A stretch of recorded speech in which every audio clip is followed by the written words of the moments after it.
Good morning. इस video में हम 2.4 का पहला प्रश्न देखेंगे बच्चों। पहला प्रश्न क्या है कि निम्नलिखित वर्ग समीकरणों की मानक रूप से तुलना कर ABC मान लिखिए। तो पहले प्रश्न का पहला देख लेते हैं। जैसे आपको वर्ग समीकरण दी है x² - के 7x + के 5 = 0। तो इस वर्ग समीकरण की हमें मानक रूप क्या होता है बच्चों? मानक रूप होता है ax² + bx + c = 0। ये मानक रूप होता है।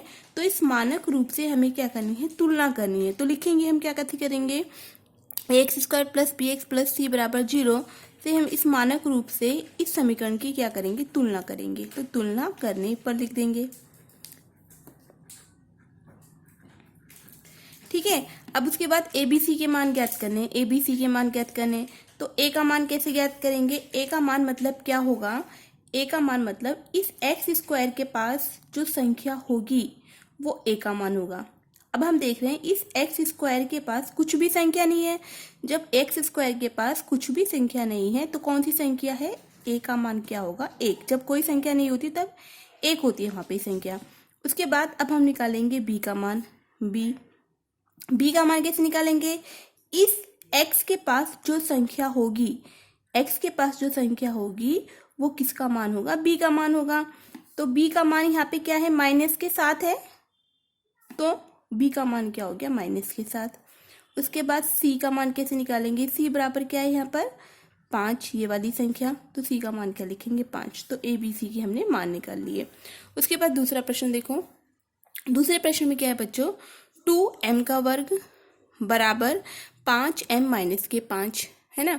सबसे पहले तो ये वर्ग समीकरण भी है नहीं, क्योंकि वर्ग समीकरण में बराबर के सेट क्या होता है? 0 होता है। तो हम क्या करेंगे? सबसे पहले इस 5m और -5 को 2m² के पास लेके आएंगे। तो 2m² को ऐसे कैसे उतारेंगे? ये बराबर का 5 इस साइड का, ये प्लस में है तो 2m² के पास आकर -5m हो जाएगा। उसके बाद ये -5 भी 2m² के पास आकर +5 हो जाएगा, बराबर का निशान। अब ये हम दोनों इधर लेके आ गए हैं तो यहाँ कुछ नहीं बचा। इसका मतलब क्या है? 0 है। अब उसके बाद इसमें हमें ABC के मान निकालने हैं बच्चों। अगर हम ये वर्ग समीकरण देखें तो हमारी m में दे रखी है ना। ऊपर वाली हमारी x में दे रखी थी, ये नीचे वाली हमारी m में दे रखी है। तो हम इसका जो मानक रूप जो है कैसे लिखेंगे? x के स्थान पर m लिखेंगे। तो मानक रूप क्या होगा? am² + bm + c = 0 से तुलना करने पर ऐसे लिखेंगे। करने पर तो अब a का मान क्या होगा?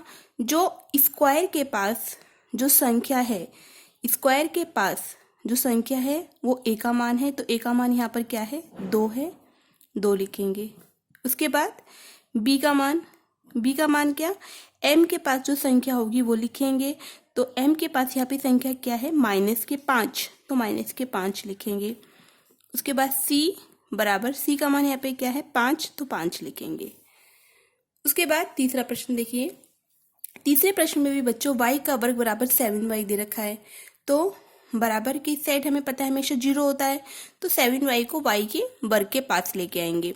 तो y का वर्ग ये बराबर के 7y के वर्ग के पास आकर -7y हो जाएगा, क्योंकि यहाँ पे प्लस के हैं। बराबर यहाँ पे कुछ नहीं बचा तो 0 बचा। अब यहाँ पे देखो इसका मानक रूप, ये समीकरण हमारी y में है ना। तो इसका मानक रूप कैसे लिखेंगे? ay² + by + c = 0 से तुलना करने पर।